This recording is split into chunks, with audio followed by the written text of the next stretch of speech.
लड़कों को बहुत ज्यादा सावधान रहने की जरूरत है, क्योंकि एकदम नया ताजा कानून आया है जिसमें कि अगर आप किसी लड़की के साथ अफेयर करते हो, लव अफेयर करते हो और शादी नहीं कर रहे, तो आपको वो लड़की 10 साल तक के लिए जेल भेज सकती है। और कमाल की बात यह है कि अगर वो लड़की आपके साथ ऐसा करती है और शादी नहीं करती फिर आपके साथ, तो आप कुछ नहीं कर सकते। वाह मोदी जी वाह।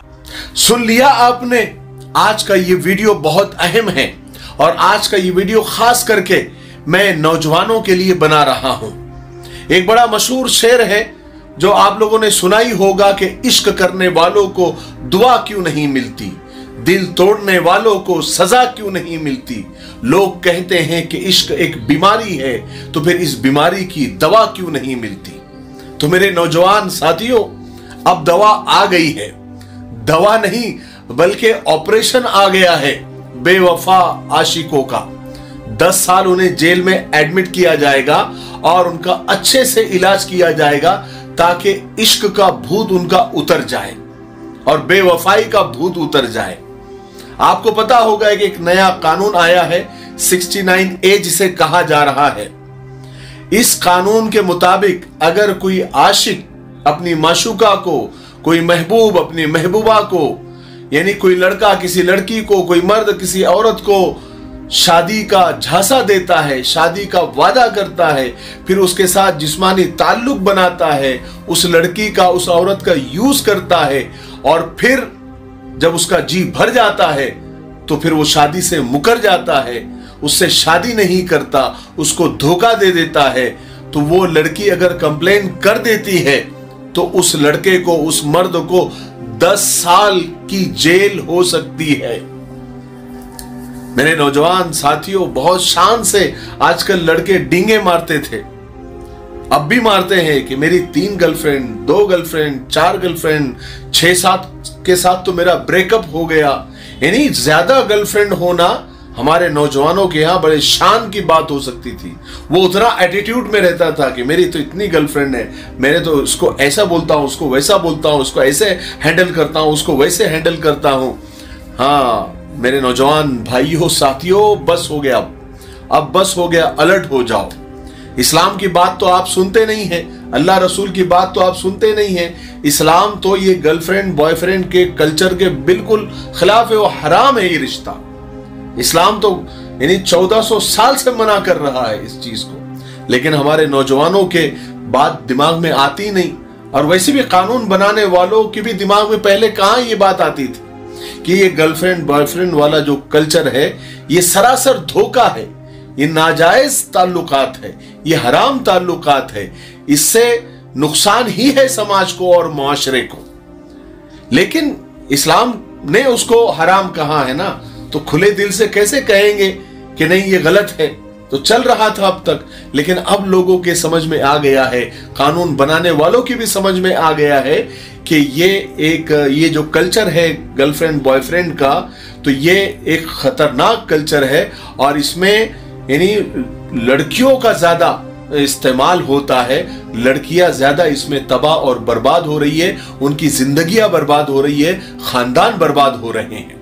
इसलिए मेरे नौजवान भाइयों, मेरे नौजवान दोस्तों, अगर आपकी दोस्ती किसी लड़की से है, आप उसके साथ डेट पर जा रहे हो, उसके साथ घूमने जा रहे हो, उसके साथ आइसक्रीम खा रहे हो, उसके साथ कैंडल लाइट डिनर कर रहे हो, लॉन्ग ड्राइव पर जा रहे हो, बड़े शान से फिर उसका तस्करा अपने दोस्तों से कर रहे हो और अपनी गर्लफ्रेंड के साथ वाली फोटोज सोशल मीडिया पर शेयर कर रहे हो, साथ जीने मरने की कस्में खा रहे हो, और ये सब करते हुए आपने उस लड़की से ताल्लुकात अगर बना लिए और फिर कुछ दिन के बाद आप ब्रेकअप कर रहे हो, उसको छोड़ रहे हो और शादी से मुकर जा रहे हो, तो पहले ये सब चल जाता था, लेकिन अब नहीं, अब बेवफाई नहीं चलेगी, अब बेवफाई की सजा तय हो गई है।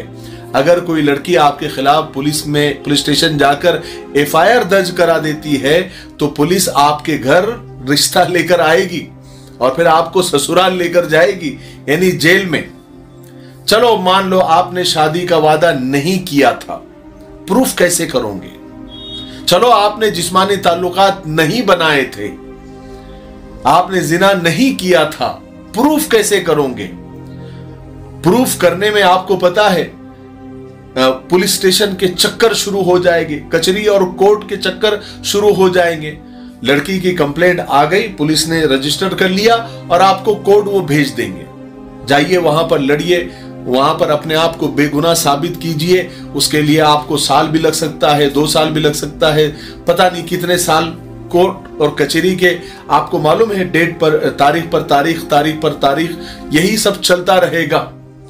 तो ये साबित कैसे करोगे? बदनामी जो होगी वो अलग। अगर लड़की ने आपके ऊपर इल्जाम भी लगा दिया कि इसने मेरे साथ जिस्मानी ताल्लुकात बनाए थे और आप बोले कि मैंने नहीं बनाया था, लड़की बोलेंगी कि इसने मेरे साथ शादी का वादा किया था, आप बोलेंगे कि मैंने नहीं किया था, लेकिन उसको साबित करना पड़ेगा। और साबित कहां करना पड़ेगा? कोर्ट में। और कोर्ट में कब जाएगा मैटर? जब एफआईआर होगा।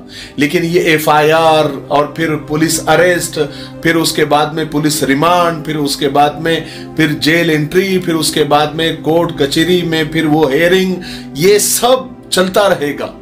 फिर पता नहीं आप साल, 2 साल, 3 साल के बाद जाकर बेगुनाह साबित होंगे। फिर कब किसको बताएंगे आप जाकर कि मैं बेगुनाह हूं? सब तो बर्बाद हो चुका होगा। इसलिए अलर्ट हो जाए। और खास बात इस कानून में यह है, जो हमने वकीलों से सुना है, जो वीडियोस देखी है, जो इस सेक्शन के बारे में बता रहे हैं कि जो लड़की लड़के के ऊपर धोखे का और शादी के झांसे का और फिजिकल रिलेशन का जो इल्जाम लगा रही है, तो उस पर तो केस बनेगा। लेकिन सेम अगर इल्जाम लड़का अगर लड़की के ऊपर लगा रहा है तो वो एक्सेप्टेबल नहीं होगा, वो काबिल कबूल नहीं होगा। यानी सारी पावर लड़की के पास में है, औरत के पास में है कि वो आपको कैसे रास्ते लगा सकती है। वो पहले होता था या होता होगा या अब तक होता था कि लड़की को जब धोखा मिलता था, ब्रेकअप हो जाता था, तो वो रोती थी, रातों को जागती थी, सैड सॉन्ग सुनती थी, सैड शायरी सुनती थी। अब वो दिन हवा हो गए जब पसीना गुलाब था। अब लड़की सैड सॉन्ग नहीं सुनेगी, न रोएगी, वो सीधा पुलिस स्टेशन जाएगी और आपके खिलाफ एफआईआर दर्ज कराएगी। और आपको पुलिस का ये डायलॉग सुनने को मिलेगा, यू आर अंडर अरेस्ट। फिर 10 साल तक जेल में ही आपको सैड सॉन्ग भी सुनने को नहीं मिलेंगे। वैसे इस कानून पर काफी अभी बहस चल रही है। इसको लोग काला कानून भी बता रहे हैं, क्योंकि इसमें औरत को तो पावर मिल रहा है, तो इसका गलत इस्तेमाल भी हो सकता है। और इसकी वजह से झूठे इल्जामात लगाकर भी औरतें और लड़कियां मर्दों को और लड़कों को जेल भिजवा सकती है। लेकिन अब पता नहीं उसके ऊपर क्या होगा। लेकिन मैं सिर्फ अलर्ट करने के लिए और होशियार करने के लिए ये वीडियो बना रही है। शुरुआती उस कानून की मालूमात है जो हमने वकीलों से सुनी है, वो आप तक पहुंचा रहा हूं। आप भी YouTube पर, गूगल पर सर्च करके और अच्छे से इस कानून को समझ लीजिए। जो पेरेंट्स सुन रहे हैं वो अपने बच्चों को इस कानून के बारे में बता दे कि इस तरह का कानून आ रहा है, क्योंकि बाहर बच्चों की गर्लफ्रेंड होती है, माँ बाप को पता नहीं होता है। जब बहुत मामला बढ़ जाता है तब सारी बातें सामने आती है। फिर उस वक्त जब चुड़िया चुग गई खेत, तो फिर पछताने से क्या फायदा वाली सारी सिचुएशन सामने आ जाती है। अल्लाह हम सब की हिफाजत फरमाए। अगर आपको कोई लड़की पसंद है, सीधा माँ बाप के पास आओ, बोलो ये लड़की पसंद है, माँ बाप रिश्ता लेकर जाएंगे, उससे निकाह कर लो। ये सब चक्कर आप छोड़ ही दो, ये सब गड़बड़ है, ये धोखा है ना। अगर ये कानून नहीं भी आता तो भी ये बहुत बड़ा गुनाह था, हराम का गुनाह था, जिना का गुनाह था। अल्लाह के कानून में तो ये गुनाह है ही। ये तो अब दुनियावी कानून में इसको गुनाह समझा जा रहा है, लेकिन अल्लाह के कानून में, इस्लाम के कानून में ये पहले से ही बहुत बड़ा गुनाह है। अल्लाह हम सब की हिफाजत फरमाए। ठीक है, मुझे उम्मीद है कि आज की वीडियो से आपको कुछ फायदा हुआ होगा। आगे शेयर जरूर करें और कमेंट में अपनी राय जरूर बताएं। ठीक है, अगर आप यहां तक पहुंच गए हैं, इसका मतलब यह है कि आप हमारे वीडियोस देखते हैं। अगर आप हमारे व्हाट्सएप से जुड़ना चाहते हैं तो डिस्क्रिप्शन में लिंक है, आप उस लिंक पर क्लिक कीजिए और हमारे व्हाट्सएप चैनल को फॉलो कर लीजिए, ताकि हमारे छोटी मोटी जो अपडेट है वो आप तक पहुंचती रहे। ठीक है, अस्सलाम वालेकुम।